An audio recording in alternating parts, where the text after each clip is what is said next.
Hey everybody, I hope you're having an outstanding day. If you've been following along on my feed, I'm up here now where we're building this custom Spanish estate. And I've got my guy here, Will, and he's digging the footings now for the foundation. So it's an awesome day out, it's nice and sunny, and we're moving right along on this foundation. If you followed along previously on YouTube or over on Instagram, I showed you how we chalked this out. And I'll cover some of that right now, but yeah, we're here today. We're gonna dig this foundation. It's gonna take about 3 days to dig these footings because we also have the plumbing trenches that have to be dug, and we have some electrical trenches that go in here, and then we have to dig a pit for the for the electrical panel over there. But yeah, Will's here now digging these footings, but I'll cover how we lay this out a little more in depth. And you know, you guys can also catch the shorter videos over on our Instagram page at TCI Development. And by the way, my name is Paul Taylor. I own TCI Development. We're a building contracting company located in Southern California. And yeah, we got a whole bunch of projects in the works right now. If you've been following along on my feed or on my channel at all, you know, we have that massive custom home we're building down the Temecula wine country. I have a bunch of projects that I don't film for, but I'm gonna try to film as many as possible from now on. But we have about 8 more houses coming up. I think the smallest one's 10,000 square feet. And a lot of those are in plan check right now, and some of them are in the design phase. But yeah, it's gonna be a really good spring and really good summer, you know, rolling into next year. So yeah, we have a whole bunch that's getting ready to start. So I'm gonna have plenty of content to share with you guys. And really appreciate you watching. You know, if you like the video, don't forget to give us a thumbs up. You know, it just helps YouTube to recommend our video to other people. You know, I'm going to try to film more here for YouTube because I haven't done that in a couple of months. But, you know, I have a busy schedule. Plus, I'm in the service, so sometimes I'm gone doing military stuff. But anyway, I'll go around right now and I'll point out exactly how we chalk this out and what we're doing up here. And, yeah, appreciate you guys watching. So let's get into it.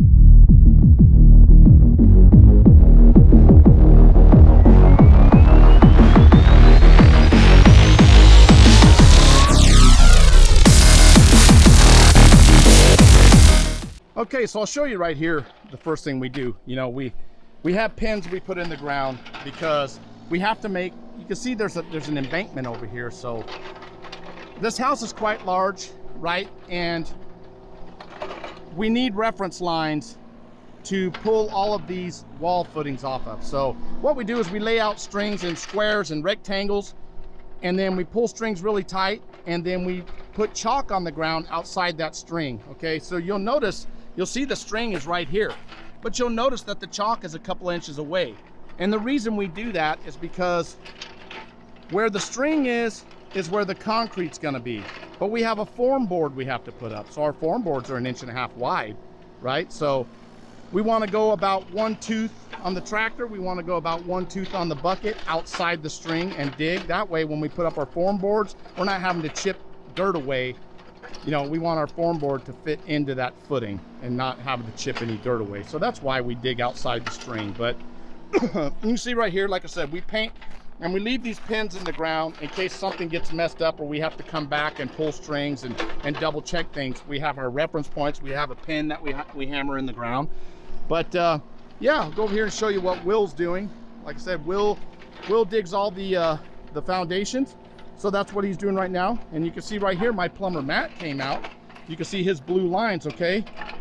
And Matt marks on the ground how deep he wants this, right? 20 inches deep at this end, okay? Because everything is falling that way, okay? We have all these bathrooms. I think there's 5 bathrooms in this house. But the septic tank is going over there down the embankment and across the road. So, you know, with plumbing, it kind of helps if things flow toward the septic tank and don't flow backwards, right? You don't want things coming up in the shower. So that's what these plumbing trenches are. So I'll show you right here. Look, we have a bathroom that's right over here. You see where Matt marked that, 12 inches deep on that. Okay, so this is at 20 inches, and down there it will be a lot deeper because it's flowing, everything's flowing that way. But Matt marks out his plumbing trench. You see here's his main line, okay? Here's another bathroom or another sink coming into it right here, right? There's a clean out going over here outside the building. We like to put a lot of clean outs, okay, anywhere near bathrooms. So anyway, you can't go any more than 60 feet without having to clean out anyway. So Here's Matt's plumbing trenches, and then you can see right there, here's all of our pier footings out on the porch. We have some pier footings. We have a bunch of them around here, right? And then this over here, this area is the living room. That's the main living room, right? Right here inside the house will be a staircase. But let's go over here and I'll show you what Will's doing. So he basically, like I said, and where you see the X, okay, Will needs to know what side to dig on. He's not going to dig on that side. He's going to dig on the side where the X is. So he's done that right here already. These footings are 18 inches deep, right? See, now he's digging the plumbing trench. But yeah, he's just going to follow along on this white line, and he will dig where the X is. He knows all these get dug on the inside, okay? And then that one right there, where he's unsure of, well, it gets dug on the inside. All right, we got another clean out going over here. All of our plumbing trenches. Matt marks on the ground how deep they go. And then I'll show you over here where the septic system's going to be. You know, my camera footage has been a little jumpy lately. I think I need to send this camera in or maybe get a new one. I don't know what's going on with the Rocksteady, but I'll try not to move around so much. Anyway, right here is where the plumbing trench exits the house, okay? And we will dig it right down here. We will go down this embankment. We will go underneath that V-ditch, and then right down there across the driveway, you could probably see our stakes down there. Right down there across the driveway, that's where our leach field's gonna go.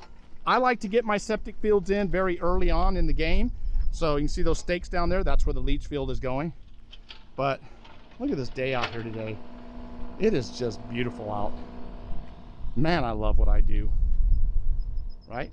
We have another cool project that's coming up right down here. I'll show you. If you saw my video the other day on Instagram, I showed you the zebra. His name is Ziggy. I'll show you where that's at. But it's going to be a house, a 4,000 square foot shop, a 4,000 square foot barn, and then up near the main house is going to be an underground wine cave. But I don't know, you can see it off in the distance where we graded over there, that graded lot. It's going down there. But yeah, you know, there's our V-ditch we put in, our driveway. This driveway is 1,300 feet long. So this is an incredibly beautiful lot. I mean, these people scored. We're really excited for these people, you know, to get going on this house, right? You know, we dealt with all that rain over the this winter, man, was just brutal. And that happens out here. You know, I don't want to complain about it because you get people in Kentucky and these other states, their houses literally end up downstream. So it only happens to us about every 20 years, but it happened this year. But we're glad that the rain's out of here. So we're going to continue forward digging these footings, okay? And we're going to start forming this thing, but it's going to take about 3 days to get all these footings dug. Like I said, this is a big house. This is Spanish style. This is drawn by Axis 3 architectural firm out of the Temecula Valley. You're going to love this house. Absolutely beautiful. Probably one of the most beautiful Spanish designs I've seen. And I've built a lot of Spanish homes. So, you know, here's the hallway on the inside, but you can see the footings going on that side. Everywhere there's an X is where the footing is going to be. But this is how we do it, right? We run all these strings, we square everything out around here, run rectangles, and then we can pull our dimensions off of it for all these walls. Because the last thing you want is for your foundation to be out of square. Okay, so the important part is we can adjust footings. When we start setting forms, we can adjust footings if they're out. We just have to chip a little dirt away, but we try to get it as square as possible when we're digging the footings. That way we don't have to chip any dirt. So that's what's happening out here today. I'll show you this this other project coming up. Like I said, we have about 8 more custom homes coming up, and so we have we're going to have quite a few years of really awesome footage, and we're going to cover everything from brush clearing.